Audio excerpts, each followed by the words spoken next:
guys, AllyZieMage here, and we're back with another vlog, and it's kind of an update on my heart situation. So, if you've been following my channel for a while, or if you've watched some of my older videos, and by older I mean about 3 years ago, you might know that I had heart surgery in December of 2017. I think it was 2017.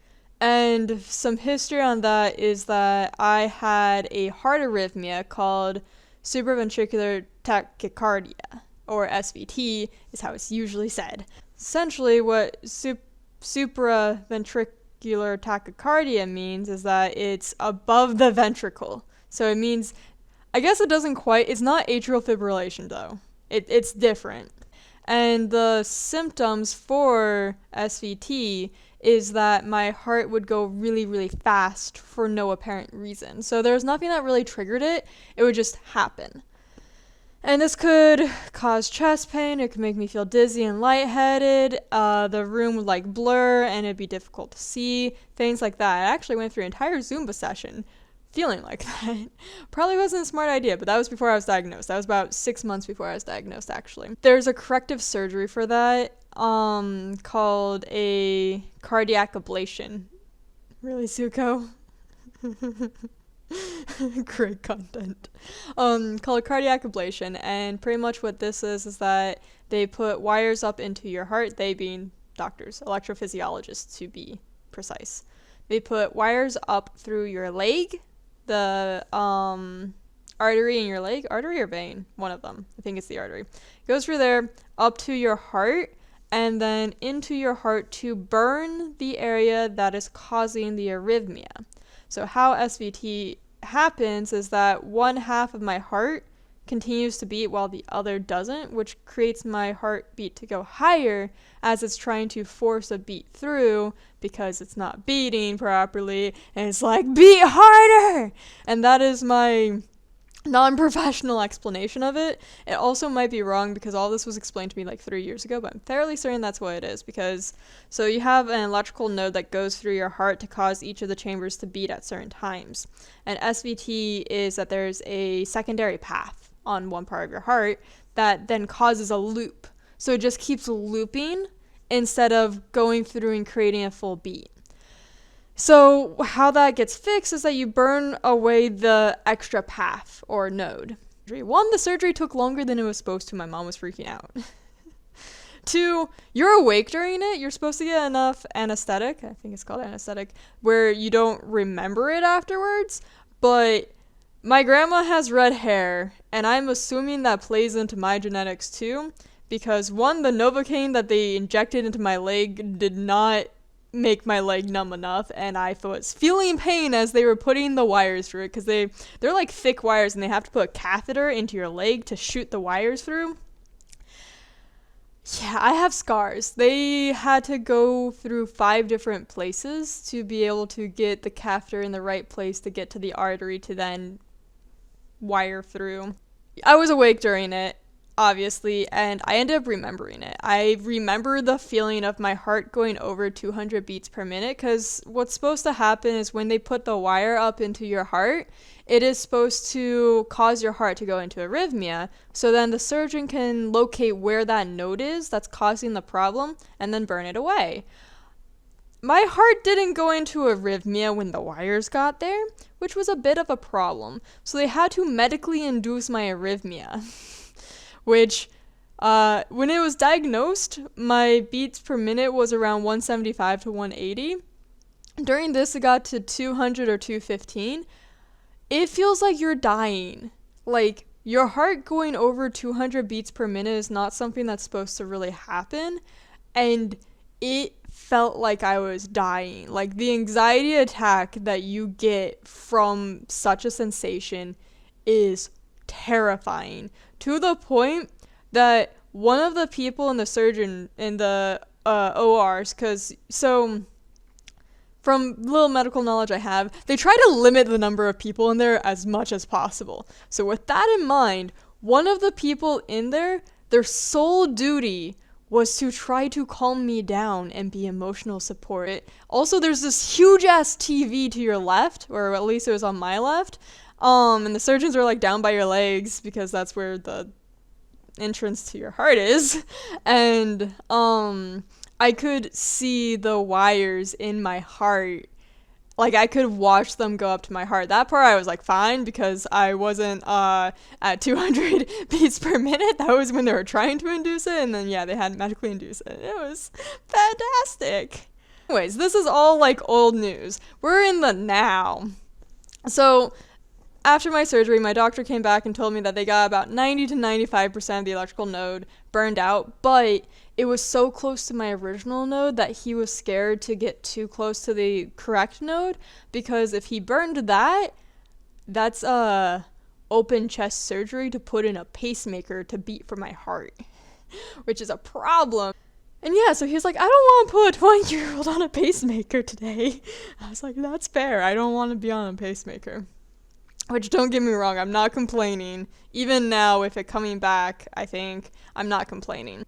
With that in mind, I knew that this was something that could come back, and that there's nothing I could do to keep it from coming back. It's not like, oh, if you're healthy and you work out, you can prevent it. It's like, no. Come 2020, the year of greatness. And I start feeling chest pain. Sometime around, I think March or April is when I started feeling it. I haven't gotten dizzy like I had before, and I hadn't felt the fluttering or racing heartbeat until recently. So in July, I was like, okay, it's probably time to see my cardiologist, because this is getting more severe than I like. And my university changed my insurance plan around the time that I was supposed to get the monitor on, and that caused a shit show of trying to get approved for my insurance, because they talked to the wrong insurance, and I had to get them on the right insurance, and the right insurance was being a bitch about answering questions, and here we are, end of the 2 weeks of being on a heart monitor again. The first time I was on the monitor, I actually ended up getting a call when I got diagnosed, because they were this close to sending an ambulance for me, because they're pretty sure I would have passed out from the rhythm that had been happening, and I didn't, so they didn't send an ambulance, which is good, because I answered the phone, and I did not want the charge of an ambulance on my bill. But yeah, so I found out in July, when I had my heart monitor on in 2017, what was going on. And that was really reassuring, because there's a lot of anxiety about having a heart monitor and not knowing if it will register what's going on. And that's my biggest fear of the past 2 weeks of the monitor that I had, because I got a Fitbit around the same time. Woo! It's the Inspire 2. And I went for a walk near my apartment, and just from walking, my heart rate was at 180. 177 technically, according to my Fitbit. And I didn't get a phone call.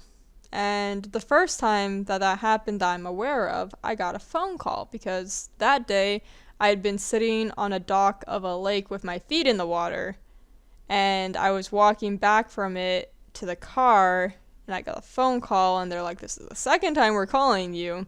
You hadn't picked up. I was about to send emergency services. It's like, well, fuck. At least I picked it up this time. So yeah, when I saw that on my Fitbit, I was like, okay, I'm gonna get a call like any minute now. They're gonna be like, hey, your heart's high. Not like high, but like high. Yeah, you have an arrhythmia. But that didn't happen, and because my symptoms haven't been the exact same, it makes me concerned, because the other thing, instead of an arrhythmia, is that it could be something that is structurally wrong with my heart. Like, the heart monitor is able to detect a lot of the electrical stuff that's going on, like an EKG or ECG, but structural damage has to be checked by an echocardiogram, and I'm not sure how much of it would register on a heart monitor. I'm not a cardiologist. I have not really done much cardiac research despite my heart. Maybe I should. But I was supposed to get an echocardiogram. However, because of my new insurance, it would have been too expensive for me because of the copay that's attached to it. So I decided to opt out for the echocardiogram, because I was like, okay, I mean, I had heart arrhythmia before. I was told it could come back. So that's likely what it is. I probably don't need the echo, because realistically, there wouldn't be structural damage to my heart unless something really went wrong. and my body just decided to fuck me over pretty much. Because I don't smoke, I don't do drugs, I sometimes drink, but that's usually your liver that it hits first. I don't drink that much for that to be a problem. And in general, I try to be somewhat fit, especially now that I have a Fitbit, I'm trying even harder. So it's kind of unnerving so I just took my heart monitor off like 6 hours ago? Yeah, roughly. Let's see if it's still red. Oh no, it's not still red. So it had been, this one had gone from here to here. So that's not there anymore. Thank God. I think I'll do a follow-up video on comparing my Holter monitor and my Zio patch, because that's what this video is supposed to be, and now it's turned into this. So I'll do a follow-up video on the difference and my opinions on both. I go to see my cardiologist on November 4th to find out if they know what's happening, and if she says that nothing came up on the heart monitor, I'll probably have two options, one of which is get an echocardiogram and spend way more money than I feel comfortable spending on that, or just write it out and check in with her in like 6 months probably. Spoiler alert, that's the one that's gonna happen, because so far, besides the fact that I am in incredible pain sometimes, nothing's wrong. But yeah, so those are that's kind of what's gonna happen and go on. I'll post an update after I find out what my doctor says. I'm going to find it hilarious if it's a different heart arrhythmia, but at least it's still a heart arrhythmia. And then in terms of like what's going to happen after I find out what it is, if it is SVT again, like I just said, my insurance sucks now. I can't afford an echocardiogram, let alone cardiac ablation surgery. So we're going to I'm deciding this now, hoping that my doctor gives me this option. But the first time that I was diagnosed with this, I was put on blood pressure medication to keep my blood pressure low, because there was the hope that if my heart's not beating too fast because my blood pressure is lower, then maybe it won't go into arrhythmia. And that seemed to help, and I was only on it for like 4 months between getting diagnosed and having my surgery. So it's kind of a waiting period type thing, not like an actual treatment. So I'm hoping that, because I feel like this is getting caught earlier if it's SVT compared to the first time it was caught, since I'm not experiencing the severe symptoms that I had been. Because it'd be like I was doing my homework and suddenly the world was spinning and like everything was fuzzy and I couldn't see, is pretty much what happened, because my brain didn't have oxygen.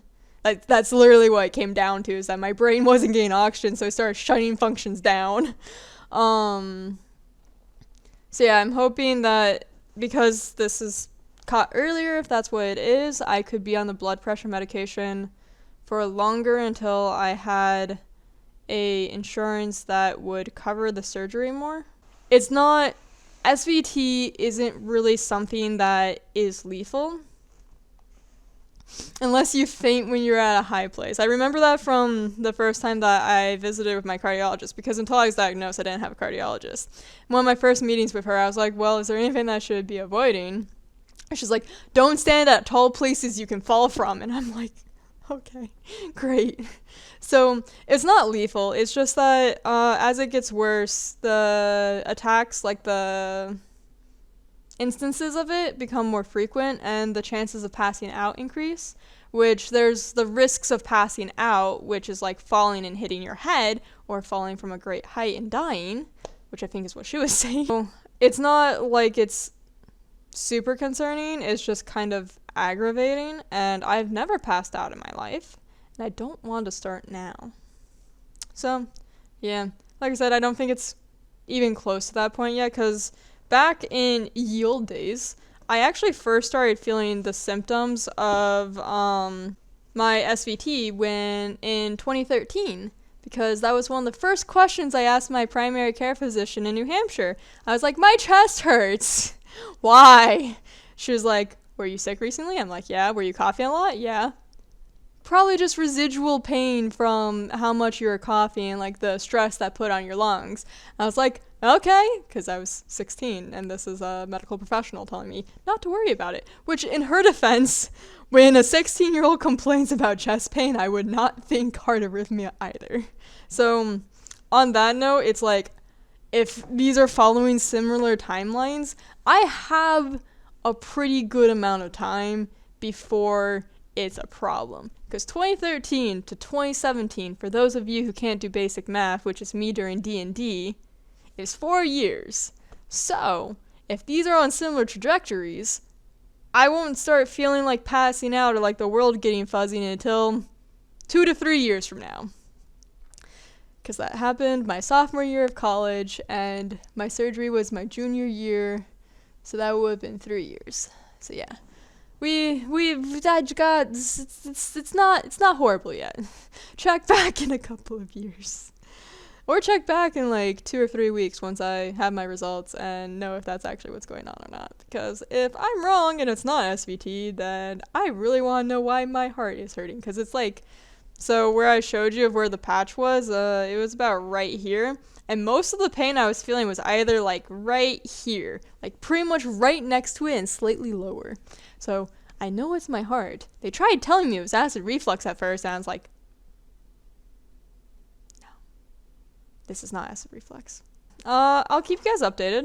This was a fun vlog rant session. I haven't done one of these in quite some time. I'll link my video from my first heart surgery. I think I did it before I had heart surgery. Yeah, I remember filming it in my apartment. So that'll be up here. And some other videos will be scattered around. Yeah. If you want notifications for my other videos about my heart stuff that's going on, because that's probably going to be what most of my content is for the next month as I freak out about it, turn on the bell notification and subscribe if you aren't, because I think you need to be subscribed to get the bell notification. I'm horrible at like PRing myself. Yeah, hope you have yourself a magical day, and I shall see you next time. Bye.